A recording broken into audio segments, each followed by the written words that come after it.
Hello, welcome to another episode of Outdoor Adventures. I am Joanna, the nature education person here at Forest Springs, and today we're going to go on a bog walk. Come on.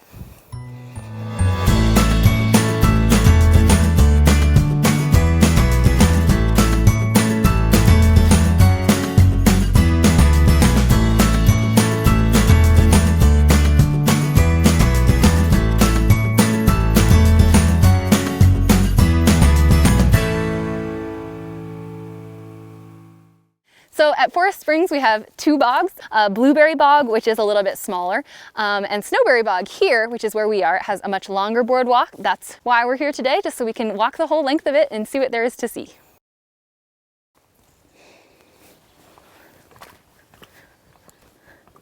So one of the sedges found on the edges of the bog is leatherleaf, and these are the pretty pink flowers that you guys always miss when you come to see it. People often confuse leatherleaf bushes along the sides of the boardwalk with blueberry bushes, but obviously very different. So one of the coolest things that happens seasonally, usually, again, it's blooming before you guys get here. This is a pink lady slipper, but it's just so cool. It's one of those plants that really shows intelligent design. Orchids are known for being sensitive. Sometimes they will bloom and they'll be everywhere, but generally speaking, they will only be like one here, one there. They don't bloom as plentifully or as often. So this is just one little teeny tiny paddle on the Sundew. And here, I'll see if you can see how sticky that is. Can they see it? I don't know. It's just like strands of glue coming off.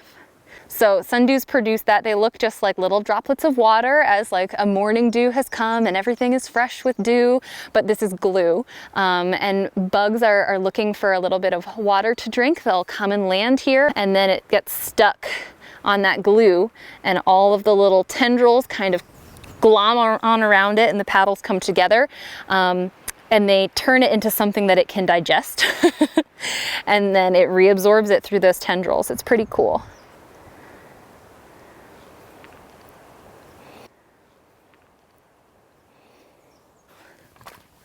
So this is sphagnum moss. It doesn't just grow in bogs. There are lots of different types of sphagnum moss. And so if you go to a boggy, swampy area near you, you'll probably find some variation of this moss. The unique things about sphagnum are they often contribute to bog-like conditions. They help raise the pH of the water, making it more acidic. And sphagnum moss thrives in those conditions, so it helps create the conditions that it lives well in. This is one of the things I always do during family camp. I feel like I have to do it now too, but it holds water extremely well. Right now I'm standing on top of probably a few feet of this sphagnum moss. It grows new at the top, dies at the bottom, so it keeps just kind of piling on top of the water, creating a mat that you can walk on. And it holds way more water than you would ever think. So if I were to wring this out, that was a good one. Yeah, and there's even more that I could get out of there. It's pretty cool stuff. There are lots of different types of sphagnum mosses. Some of them are colored differently. Some of them turn a different color when they're exposed to different sunlight conditions, different pH conditions. There are lots of different areas in the bog where it has a higher or a lower pH.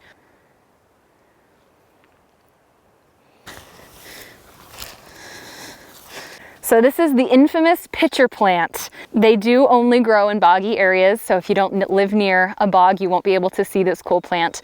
But there are so many pieces of this plant that are perfect for proof that there is an intelligent creator who made all of this. This little wing that is out here is really important because it keeps the pitcher upright. If this supporting stalk wasn't here, the whole pitcher would fall over and wouldn't hold any water.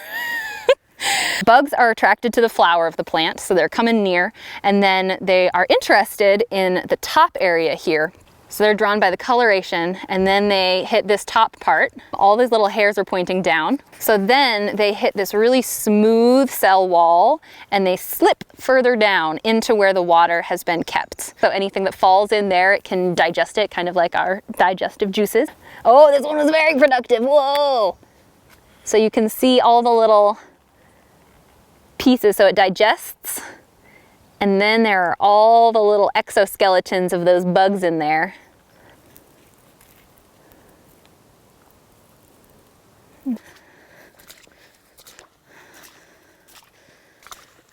So one of my main goals every time I teach an outdoor ed class is that people would be more curious about the plants around them. And whenever I learn something new, it gives me just enough more knowledge to ask the next question and learn a little bit deeper. I feel the same way about the Bible. Every time we read a new piece of scripture or study a new piece of scripture, we learn enough to ask the next question about God, about his character, about his creation.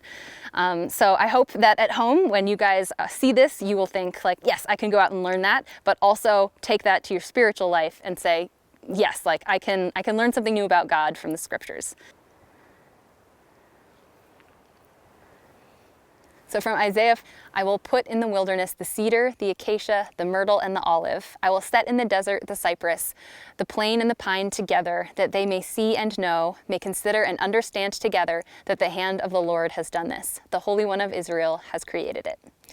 So the reason that God has placed things where they are is so that we would know and understand that he created it. Go out there, look, see, hopefully understand a little bit more. Thanks for coming out to the bog with me today. We will see you next time for another outdoor adventure.